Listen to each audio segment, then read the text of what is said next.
été observé dans plusieurs établissements de la région. Il y a évidemment l'enquête qui se poursuit. On va se questionner sur le fait que l'adolescent de 14 ans qui l'a mortellement poignardé ait été mis en examen pour meurtre et non pas pour assassinat. Mais d'abord, on fait le point sur ce qui se passe aujourd'hui avec François Tiskevitch. Je vous invite maintenant à observer une minute de silence. Il est midi dans ce collège de Marcq-en-Barœul.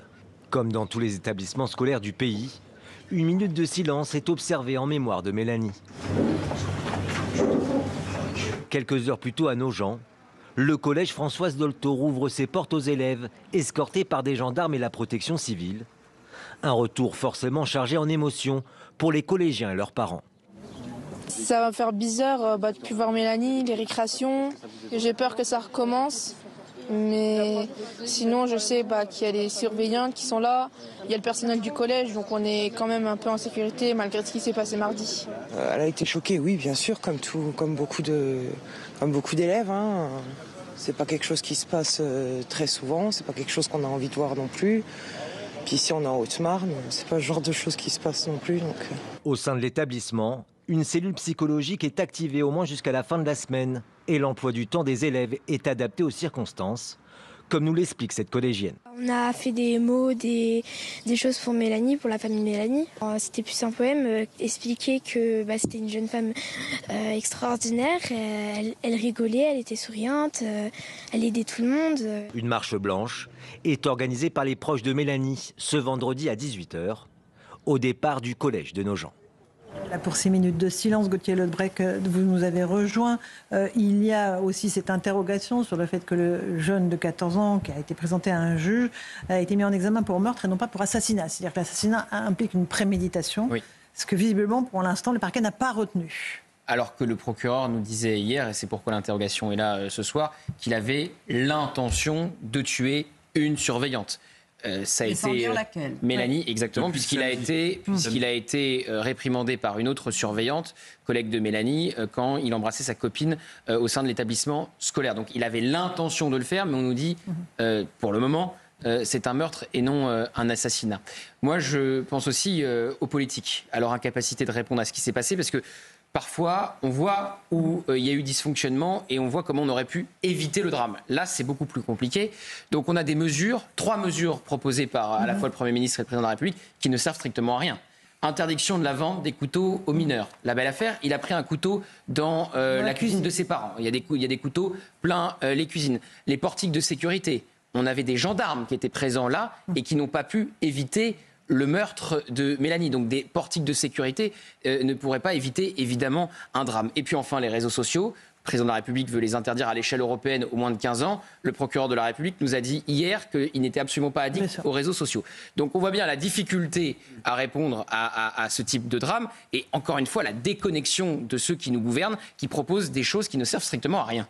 Catherine Ney sur ce drame et la réponse politique effectivement dispersée, peut-être hors sol. Franchement, je n'en ai pas. J'écoute tout ce qu'on essaye de. C'est pas du bricolage, mais tout compte.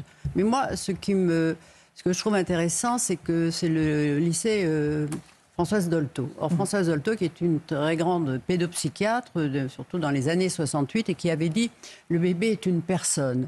Alors, les 68ards avaient mal compris la chose en pensant qu'un enfant, il devait s'élever tout seul, il n'y avait pas à lui donner de règles, s'il n'avait pas sommeil, il ne se couchait pas, c'était ça. Or, c'était absolument le contraire. Elle disait « un bébé est une personne ».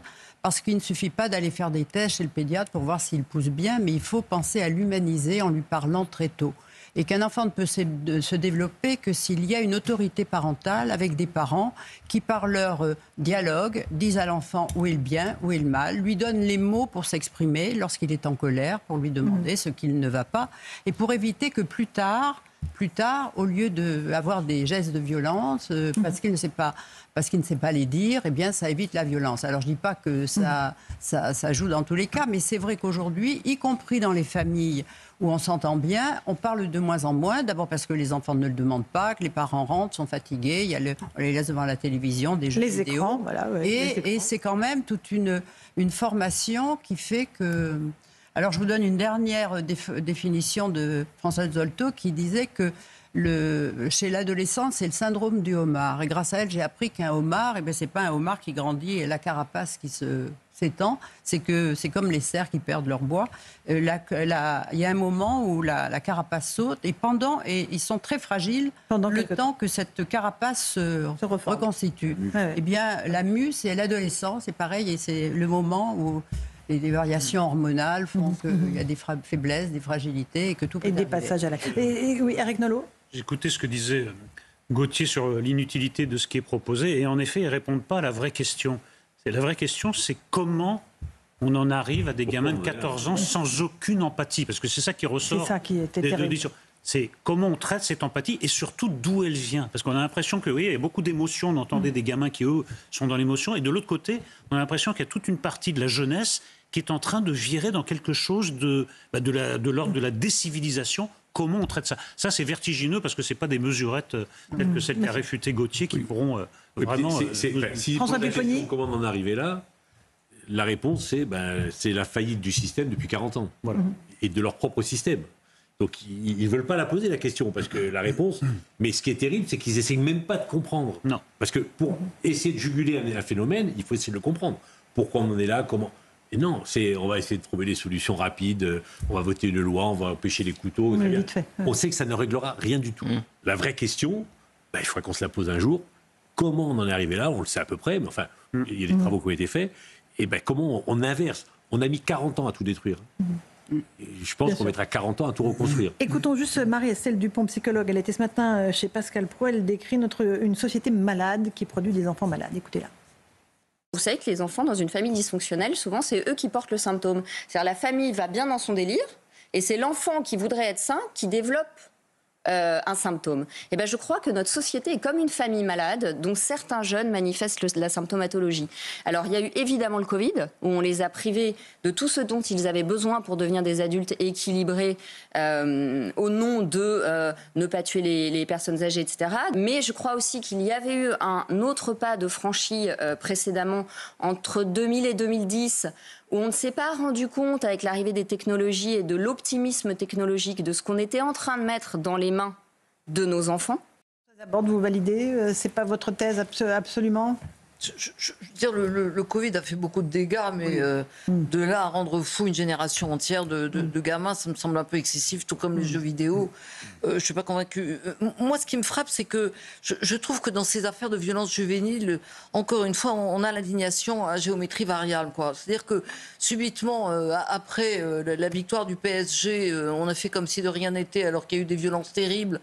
Mais même le président de la République a dit bravo, c'est merveilleux, on est tous contents. Enfin, il n'a pas dit ça comme ça, mais c'est ce que ça voulait dire. Et on fait comme si on mettait sous le tapis les problèmes. Quand on regarde l'état de l'aide sociale à l'enfance, il y a 300 000 enfants placés dans des conditions qui sont innommables. On a été condamnés par la Cour européenne des droits de l'homme. Ces mômes sont laissés à l'abandon, placés dans des foyers, alors que c'est des enfants victimes de violences, ce n'est pas des enfants délinquants. Donc on est dans un pays où on ne veut pas voir et on s'en fout. Et la vérité, et c'est ça qui est indigne, c'est que la classe politique s'en fout. Personne n'en a rien à faire. Et subitement, il y a un môme qui, en effet, est tué dans un bal de campagne. Alors on se dit, mon Dieu, c'est l'affaire de Crépol. Là, c'est un môme qui tue sans qu'on comprenne bien pourquoi une surveillante. Et subitement, l'émotion prend le pays. Mais le reste du temps, tout le monde s'en fout. Et c'est ça qui est insupportable. Et cette espèce de façon qu'ont les politiques de fermer les yeux, cette façon qu'a le président de la République de voir que ce qu'il a envie de voir, c'est absolument répugnant. Donc en effet, vous avez tout à fait raison, on peut mettre tous les gendarmes, tous les portiques, tous les... Mais les gendarmes étaient là. Les gendarmes étaient là. Ils ont empêché la mort de Mélanie.